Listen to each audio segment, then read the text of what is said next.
Hey buddy, everything alright? You've seemed off all day. You've hardly touched your butter. Yeah, no, I'm okay. The butter's great. Come on, you know me, I know you. You can tell me what's wrong. It's just... Nightmare on Elm Street was bullying me again today and said that I got remade in 2006. Oh god. Listen, buddy, Nightmare on Elm Street, he got remade in 2010. He wasn't happy about it. It wasn't very good. He's just trying to scare you. He's always trying to rile you up. You know that. Do you promise? I promise. Black Christmas 2006 isn't real. It can't hurt you. Let's get back to the movie.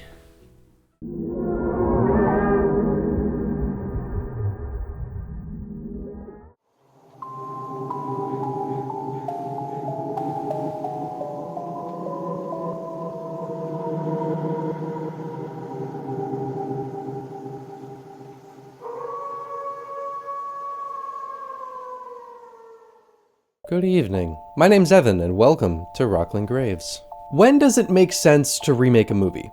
If you ask me, there are only 3 good reasons. The first situation is if the movie had a really great concept that was just badly executed and someone comes along and takes that idea and handles it a lot better. The second is if the idea was held back by the technology of the time, so it gets revisited with resources that can elevate it beyond what was possible the first time around. If it's neither of those, then the only reason I can think of is if you want to take the basic idea of something and bring it in a wildly different direction. Certain movies totally make sense to remake, but Bob Clark's 1974 film Black Christmas isn't one of them. It's one of the creepiest movies out there and was executed brilliantly. It's not held back by anything, and it still stands the test of time. It's also one of the most important horror movies ever to release, since it came out before Halloween, and it's not hard to tell just how much inspiration was drawn from Black Christmas when making that game-changing movie. The original Black Christmas is one of my all-time favorite movies, but I didn't want to overstuff this month with my 2 favorite Christmas horror movies. I'm doing Krampus later this month because,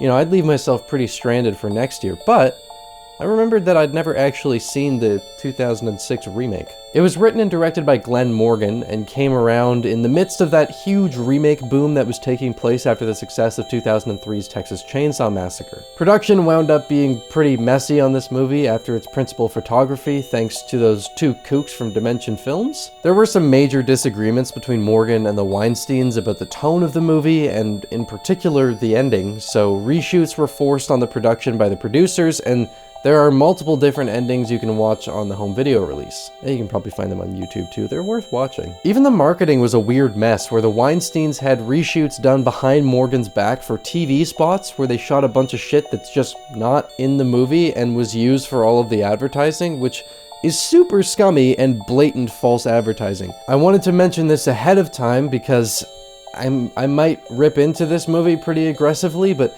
since a lot of what Morgan was forced to cut out and alter is better than what's in the final product, I felt like I should point out that this wasn't his complete vision, and it's not entirely his fault. I still don't think this remake would have been good if the studio hadn't interfered, but it would have been better than what we wound up with. I was gonna do a whole thing where I, have a glass of rum here with me and keep my merry spirit alive, but it is 7:30 in the morning on a work day, so I might have to skip this bit for this video. Anyway, strap in. What are you doing? Here you go.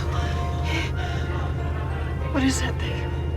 Are you kidding? There are 2 major things that made the original Black Christmas work as well as it does. There was the slow building tension that made every dark corner of the house feel like it was hiding something, and you could never fully trust that the characters were alone at any moment. There was a lot of mystery surrounding the identity of the killer, so every moment of the movie had this air of uncertainty that made for a very creepy watch. The other thing was how well the characters and their subplots were handled, but I'll get to that point in a second. The remake throws any and all tension or mystery out the window by killing Claire off in the opening scene and just showing the killer just enough that we know it's not any of the characters we follow through the movie. It takes no time to build up any suspense and just throws in an extra eye stab to have a kill right away, because God forbid you try and let the atmosphere get established before getting some carnage candy.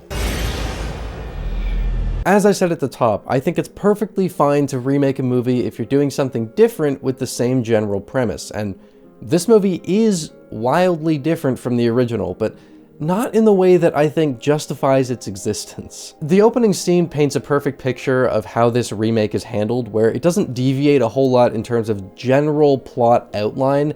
It just throws in raunchier takes on what the original did and does away with that looming suspenseful tone that it had. Instead of letting the character settle in before taking her out with a slow build up to the moment, we can just offer immediately, amp it up a bit, and get a kill in as early as possible. Yeah, so the fact that this movie's doing something different isn't the problem.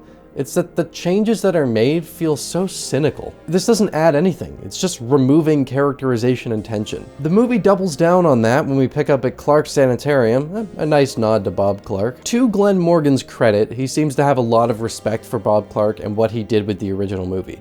I actually really enjoyed watching all of the bonus features on the DVD because it looked like a fun set to be on, and the way everyone talked about the production was really nice. I think he is aware that I have respect for what he did. And in turn, he has respect for what different things that I want to do. Glenn Morgan seems like a super humble dude who genuinely just had an idea for his version of Black Christmas.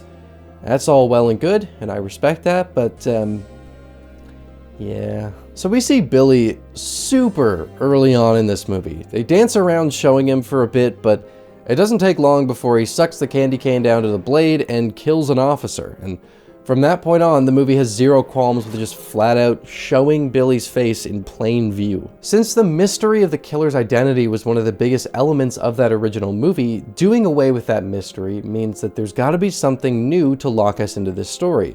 And there is, sort of. What your mother and I must know is...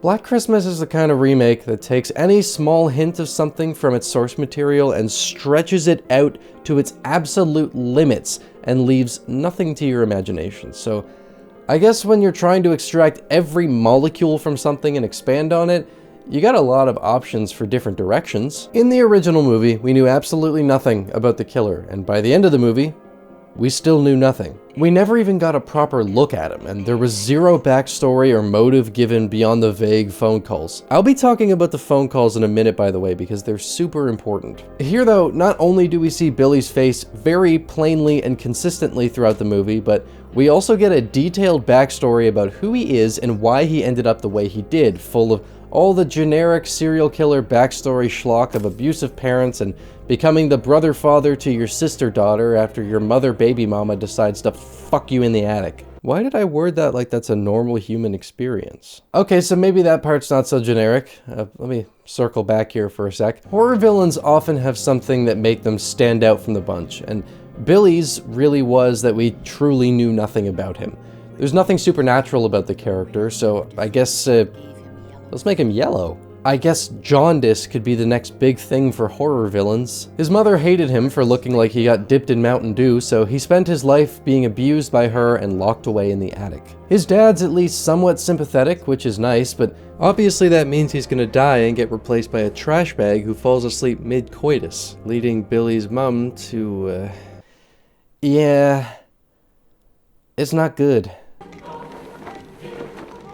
Years go by and she's happy with her new, disgustingly inbred daughter, but Billy eventually winds up getting his vengeance on these two on Christmas Eve by brutally taking them both out and seemingly killing Agnes as well. We've already gone way off the rails with this movie, so I did enjoy that they just committed to that and had Billy make fleshy bread cookies out of his mum's back. A mother will always feed her child, no matter how yellow and pouty they may be. Get that trending on Facebook. That's a lot of background to give a character we knew zilch about in the original, but I just don't feel like it adds much to the story. It's not a particularly well executed or unique backstory for a killer, so in my eyes, the only purpose it was trying to serve is setting up the mystery of who's been committing these murders because Billy's been locked up since the budget Christmas snack incident. But, I mean, come on, it's... Look, I'm gonna say this, and if... spoilers, I already gave the spoiler warning, but like, it's painfully obvious that the killer is Agnes. I was watching the behind the scenes, and apparently they were hoping there'd be some question about Kyle potentially being the one behind the murders, at least that's what his actor said, which is sheer insanity because we see the killer in the first scene. It's clearly a man with long blonde hair, so that rules out literally every single other character aside from the inbred daughter.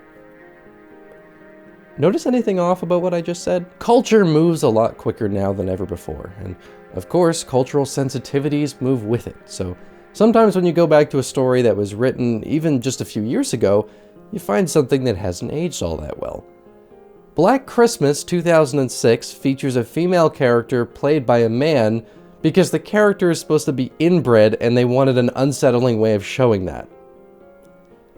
Eesh. It doesn't bother me to go back and see movies with elements that haven't aged well because it doesn't make sense to hold everything ever made to a modern standard, and surely in another 17 years people will look back at movies coming out now and see things that aren't acceptable anymore, so... But, like, as far as that kind of thing goes, yeah, this really didn't age well. Anyway, that's not at all the issue with this element of the movie. It's that they try to set up this mystery about who the killer is, but anyone who's even mildly paying attention will probably see this coming. So we see an in-depth backstory about Billy, and in his place, they try and have a mystery set up about the killer that falls flat on its face, so really, all we've got to hold on to here is the characters and the actual scare factor. Are either of those elements good enough to make up for all of this? Well, one thing that is worth mentioning to the movie's credit is that it's competently shot, and the sets do have a good look to them. At the very least, I can commend that from a technical standpoint for visual design, the movie shows some promise.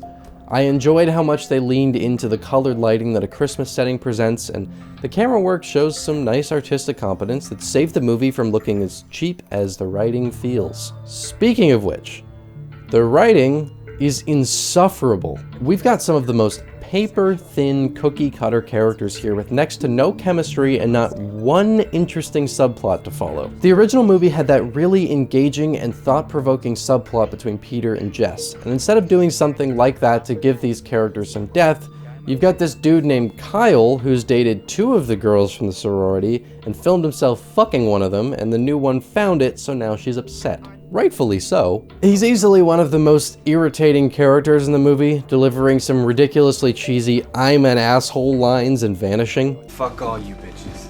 Get out of here now! The characters in the original felt like real people who were distinct from one another, but they all blend together here aside from Eve, who's the only nice person, which means they have to make her stand out like a sore thumb and do her up like the most generic nerd you've ever seen. Merry Christmas, everyone. It's nice to see Andrea Martin come back for this movie, and she's the only returning cast member from the original. Having her play the house mother was a really smart choice, but her character isn't anywhere near as memorable as Marion Waldman's portrayal. Is that you, Claude? Oh, Jesus, Claude, look what you made me do. It's a shame that the characters are so muddy, because listening to the behind the scenes, you can really tell that they all wanted to have distinct personalities, and they were all really into their roles, but it's the writing that fails to make these people you care about. Does Eve have some place to be? The island of misfit toys. Her mother was a legacy.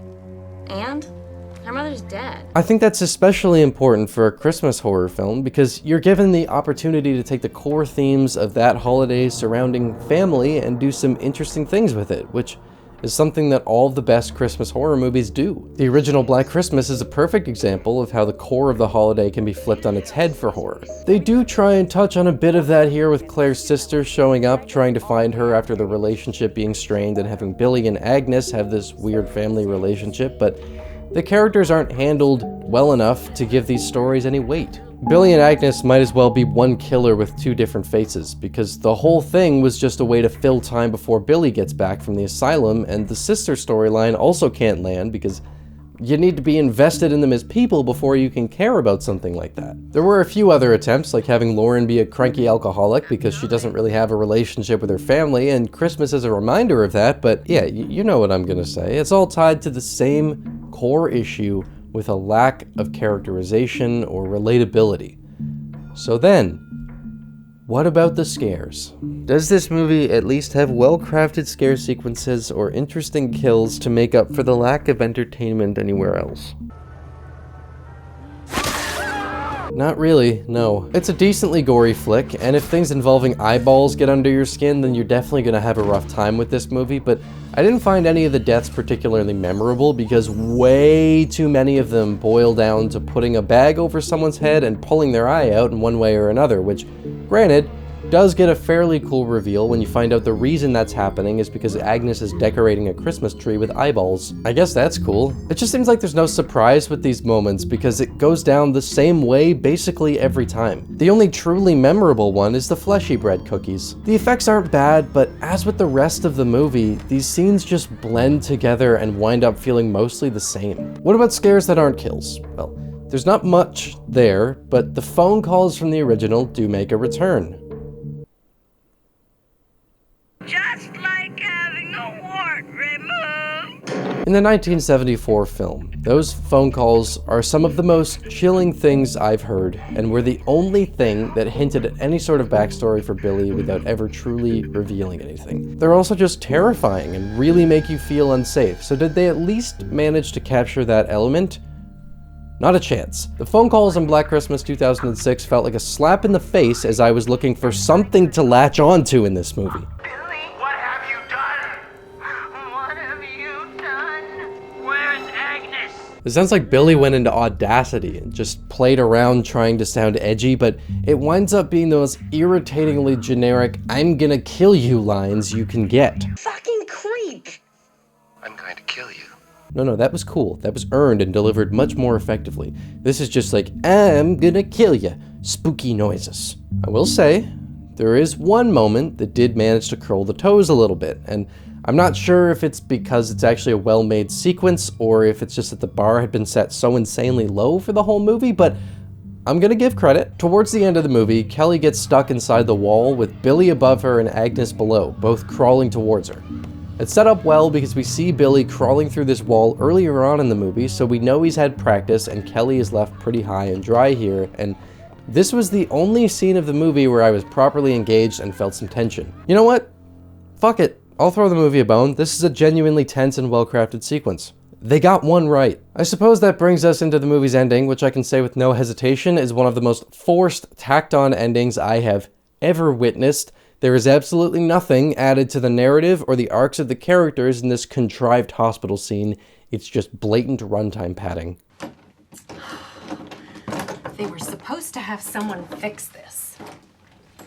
Wow, I wonder if that'll come into play. So after that cool scene in the wall, it looked like Billy and Agnes were dead, but by the power of jaundice and inbreeding, they both survived the fire. Agnes takes Lee out with relative ease, but Kelly makes quick work of her with a CPR machine to the face, which I really wish could have happened to this script to bring a little life into it. There's a bit of a chase sequence with a medium rare Billy, and it all comes to a close when he gets thrown over a rail and impaled on a Christmas tree, which would have saved the hospital some money on a tree topper if they'd known this was going to happen. There are a few alternate endings as well, one of which would have been a much better conclusion in my opinion. There's no chase sequences, no more fight scenes. Lee survives and shares a heart-to-heart with Kelly. The movie then ends when Kelly gets a phone call from Kyle's cell, leaving the movie hanging on that edge as we back away from outside of the window. I think that showing that the call is coming from Kyle's cell takes away a bit from that scene because that's basically the movie saying, yeah, the killers are still coming after them, but it's without a doubt a more satisfying and unsettling ending than this dumb shit that you can tell was a forced reshoot by the studio. So that's the 2006 remake of Black Christmas. I really don't like it, and I think it's an unnecessary movie that's unbelievably messy and feels so unfocused. Russians shot his sleigh down. Santa Claus is dead.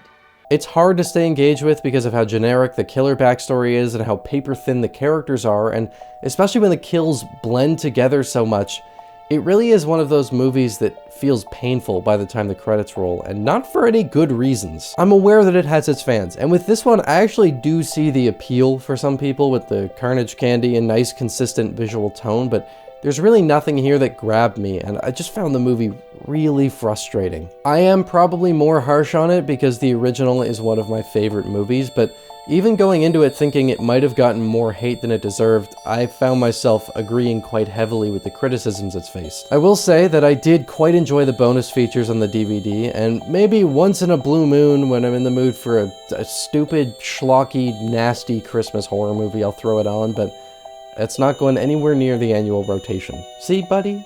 I told you didn't have to worry. Sorry this video is so late. I've been insanely busy trying to balance a full-time job with making these videos, and also I'm composing music for a play right now, and I've got a few other creative projects on the side, but I'm doing what I can to get things back on schedule for the remainder of the year. As always, thank you for stopping by Rocklin Graves. I hope you've enjoyed your stay.